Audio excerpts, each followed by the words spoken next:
Assalamualaikum, selamat datang kembali di Guru Gembul Channel. Di tengah hiruk-pikuk masalah politik dan ekonomi yang terus-menerus menampar otak dan wajah kita sebenarnya punya masalah lain yang cukup besar di Indonesia, dan ini terkait dengan identitas kebangsaan dan identitas kesukuan kita. Yaitu apa? Bahwa suku-suku yang katanya banyak di Indonesia, yang mereka beraneka ragam di Indonesia, dan kita banggakan tentang jumlah mereka yang sangat banyak, itu sekarang sedang dalam masalah besar. Banyak di antara suku-suku di Indonesia yang mengalami degradasi dalam memahami identitas kesukuan mereka. Ada yang gagal untuk menemukan cara untuk beradaptasi terhadap perkembangan dunia modern, dan akhirnya banyak juga di antara mereka yang tersisihkan dan nyaris punah. Bisa dikatakan sejak awal abad ke-19 sampai sekarang ada puluhan dan mungkin ratusan suku dan serta bahasa di Indonesia yang sudah punah. Saya tidak akan menguraikan begitu banyak dan saya tidak akan sampaikan dalam bentuk urutan, tetapi saya ambil beberapa contoh di antaranya. Misalkan yang menurut saya paling menonjol itu adalah Bali. Bali menurut saya adalah salah satu suku yang paling terancam di Indonesia, dan saya mengira tidak banyak orang yang mengetahui itu. Tapi mari kita lihat kronologinya.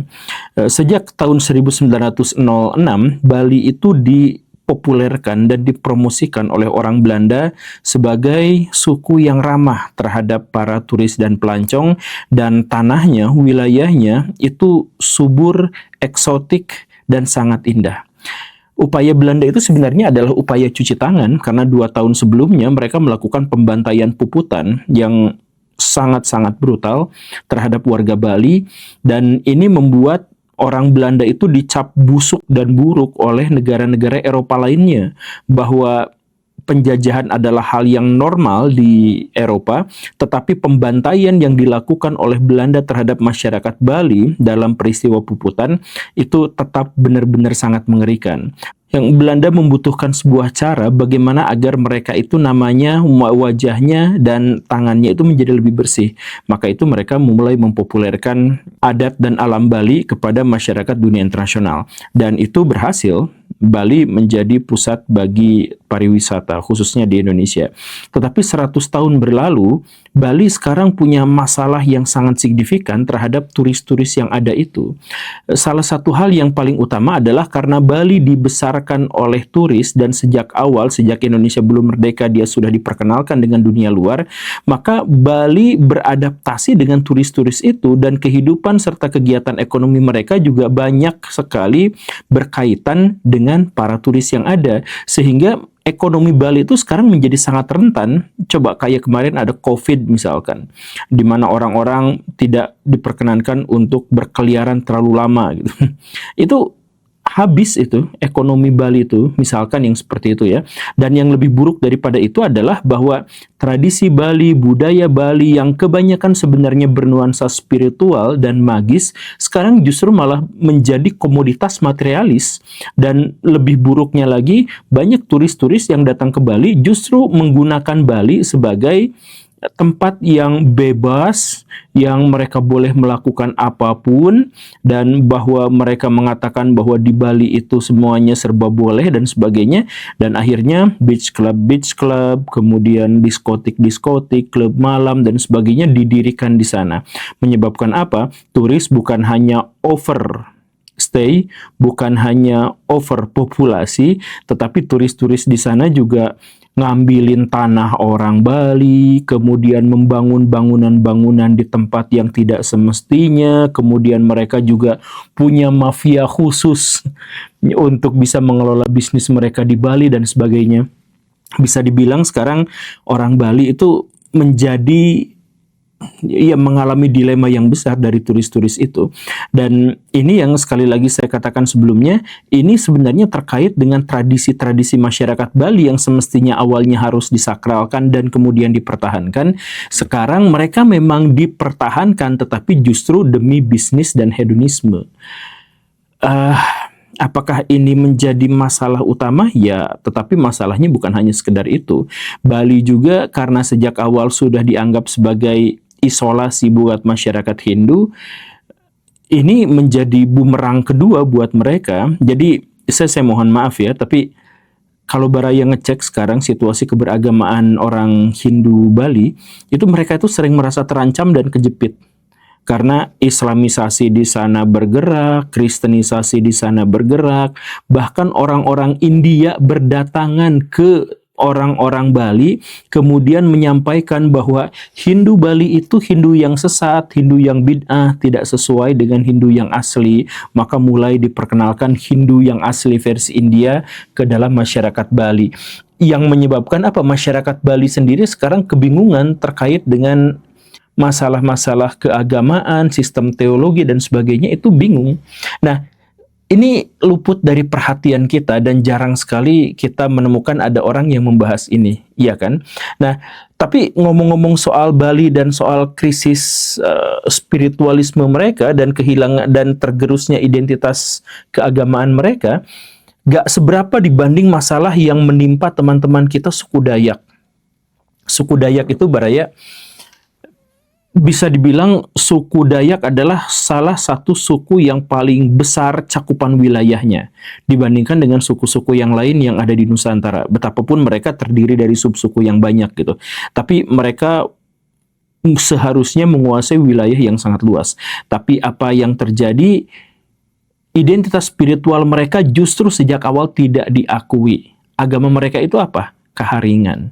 Tetapi mereka tidak boleh mengaku sebagai orang Kaharingan. Mereka harus mengaku sebagai Hindu Kaharingan.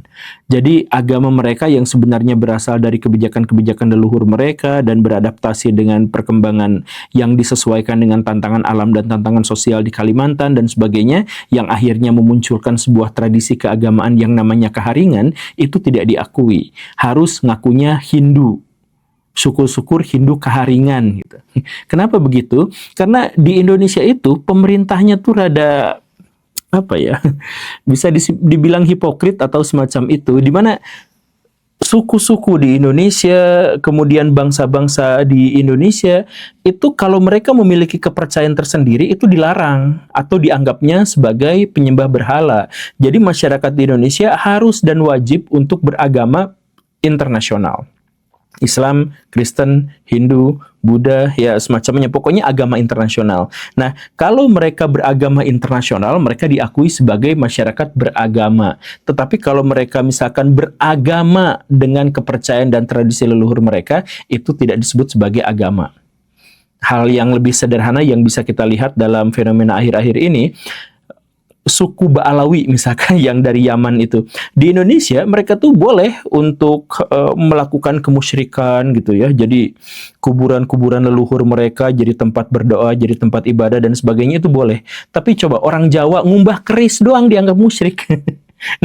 Nah, jadi maksud saya suku-suku di Indonesia yang memiliki kepercayaan, yang memiliki pemahaman tentang mitologi tertentu, gagasan magis tertentu dan sebagainya, itu tidak akan diakui kecuali mereka mengaku berafiliasi dengan kelompok keagamaan internasional.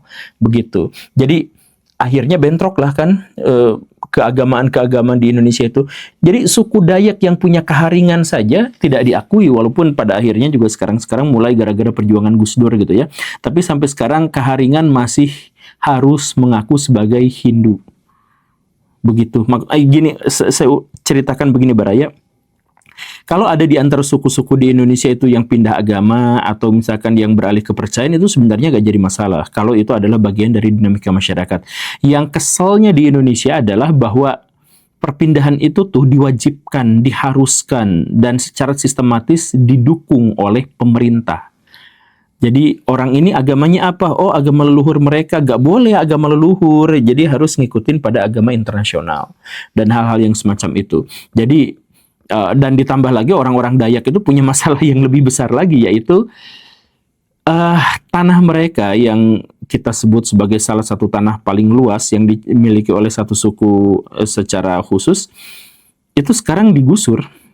Jadi orang Dayak itu ada banyak kemiripan dengan orang Sunda dalam hal mencintai alam. Jadi mereka itu hidupnya selaras dengan alam gitu. Jadi orang Sunda dan orang Dayak itu simpen aja mereka di hutan gitu, seminggu, 2 minggu, sampai 1 bulan, 2 bulan, mereka tuh masih akan tetap bertahan gitu. Karena mereka tuh bisa hidup di hutan gitu, bisa hidup di alam gitu. Orang Sunda daun-daun aja dimakan jadi lalapan gitu. Orang Dayak juga kurang lebih serupa dengan itu. Nah, tapi maksudnya adalah karena mereka terlalu dekat dengan alam, mereka itu agak canggung soal duit gitu. soal uang. Dan karena mereka canggung soal duit secara kultural, maka mereka itu akan dikalahkan kalau terjadi persaingan dengan suku yang lain. Kalimantan itu menjadi tempat transmigrasi untuk orang Madura, untuk orang Jawa, dan akhirnya orang Madura dan Jawa itu menjadi lebih dominan di sana. Karena apa? Karena orang Dayaknya sendiri, orang lokalnya sendiri, emang nggak terlalu ngerti duit, dan kebudayaan dan tradisi mereka itu juga tidak mendukung kesenangan mereka terhadap uang gitu. Kan begitu ya, kurang lebihnya Baraya misalkan bisa cek, ini pengamatan saya pribadi, bisa benar bisa salah, tapi silahkan Baraya cek dengan itu, yang menyebabkan apa? Kecemburuan sosial. Jadi tanah mereka dirampas, diambil jadi ladang sawit, kemudian dijadikan lahan batu bara dan sebagainya. Di Kalimantan itu ada puluhan ribu kepala keluarga yang tanahnya tuh digusur. Wilayah adat mereka, wilayah tanah leluhur mereka dan sebagainya itu diambil buat batu bara, buat sawit dan sebagainya, dan mereka nggak bisa melawan. Ngeri lah Baraya kalau misalkan soal perampasan tanah, perampasan di Kalimantan itu terhadap suku-suku Dayak itu ngeri banget Baraya, asli ngeri banget. Cuman ya saya nggak bisa bercerita lebih karena butuh bukti untuk bisa menuding gitu ya.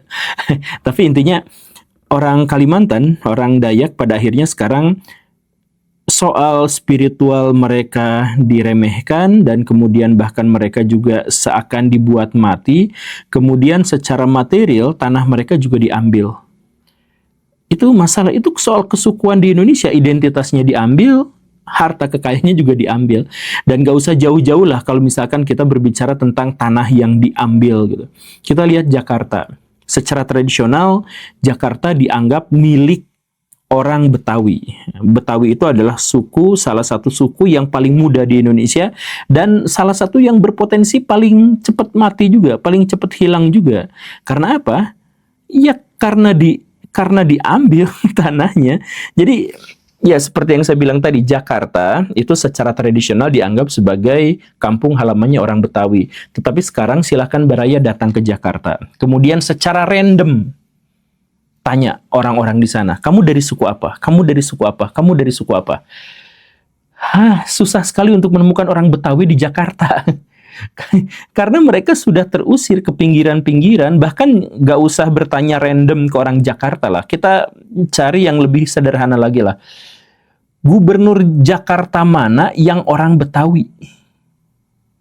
Gubernur kan ya berarti yang menguasai wilayah itu, dan secara umum di Indonesia biasanya memang dari orang lokal gitu. Nah ini pertanyaannya adalah, gubernur mana yang berkuasa di Jakarta yang adalah orang Betawi? Coba cek siapa. Ali Sadikin, orang Sumedang, orang Sunda gitu ya. Ahok, Chinese. Anies, Arab. Siapa lagi? Ya paling Pramono Anung yang sekarang Jawa. Nah, paling yang mendekati banget itu ya Rano Karno. Tapi Rano Karno juga itu selain cuman wakil gubernur, tapi beliau juga adalah setengah Betawi, setengah Minang gitu kan. Atau kita cari lagi Pak Fauji Bowo. Nah, Pak Fauji Bowo itu sering mengaku dirinya sebagai Betawi gitu ya. Padahal beliau tuh justru ningrat Jawa, bapaknya, ya ibunya memang dari Jakarta gitu. Tapi kan dia biasa ngambil silsilah dari ayahnya, namanya juga nama Jawa gitu. Nah, karena memang dari ya garis ningrat Jawa gitu. Nah, jadi balik lagi, orang Betawi yang katanya adalah orang Jakarta atau pemilik dalam tanda kutip wilayah Jakarta sekarang susah sekali ditemukan. Jadi Baraya kalau mau nyari ormas-ormas Betawi ya carinya di Bekasi, carinya di Depok, bukan di Jakarta. Jakarta udah jarang sekali, bukan jarang sekali maksudnya tertutup dan terkikis identitasnya oleh suku-suku perantau yang berasal dari tempat lain gitu. Nah, ini hanya 3 contoh aja, ada tentu saja lebih banyak contoh-contoh dan lebih banyak contoh-contoh yang miris, karena suku-suku di Indonesia yang relatif lebih kecil dalam populasi itu seringkali punah tanpa disadari, tanpa diketahui. Jadi kita sekarang menganggap bahwa Indonesia adalah negara dengan suku terbanyak di dunia. Katanya ada jumlahnya 700, ada jumlahnya 300, ada jumlahnya apa. Silahkan cek, banyak di antara mereka sekarang yang sudah punah, atau mereka OTW menuju punah, atau bahkan mereka kehilangan identitas kesukuan mereka, atau bahwa mereka itu sekarang sedang diserang secara invasif oleh kebudayaan yang lain. Dan memang di Indonesia itu banyak sekali kebudayaan-kebudayaan yang invasif, dan ini menjadi salah satu masalah bagi kesukuan di Indonesia. Maksudnya gini, suku-suku di Indonesia itu kan nggak apa-apa, dan beraneka ragam juga itu nggak apa-apa gitu. Tapi ada suku-suku tertentu yang melakukan serangan terhadap suku lain dan menegaskan bahwa yang paling benar, yang paling baik itu adalah suku kami, yang lain salah, sehingga suku yang lain itu harus dibenarkan dengan mengikuti adab kami, dengan mengikuti kebiasaan kami, dengan mengikuti tradisi kami, gitu kan. Kalau nggak mengikuti berarti Anda musyrik, kalau nggak mengikuti berarti Anda itu tidak bermoral, dan lain sebagainya, gitu kan. Banyak sekali hal-hal yang semacam itu, gitu, di Indonesia. Ya, pada akhirnya kita harus merenung bahwa lagi-lagi topik yang semacam ini tuh adalah topik yang jarang dibahas. Kita berharap bahwa kita tetap beraneka ragam, bahwa kita tetap multikultural, multi etnis, multi bahasa, dan itu adalah bagian dari identitas keindonesiaan kita. Dan kita berharap, atau setidaknya saya berharap, Baraya semua menegaskan dari awal bahwa Baraya itu punya suku tertentu, bukan untuk menjadi etnosentrism, bukan menjadi primordialism, tapi agar kita tuh memiliki kebanggaan sebagai keturunan dari leluhur yang agung. Terima kasih karena sudah menyimak. Saya Guru Gembul. Assalamualaikum warahmatullahi wabarakatuh.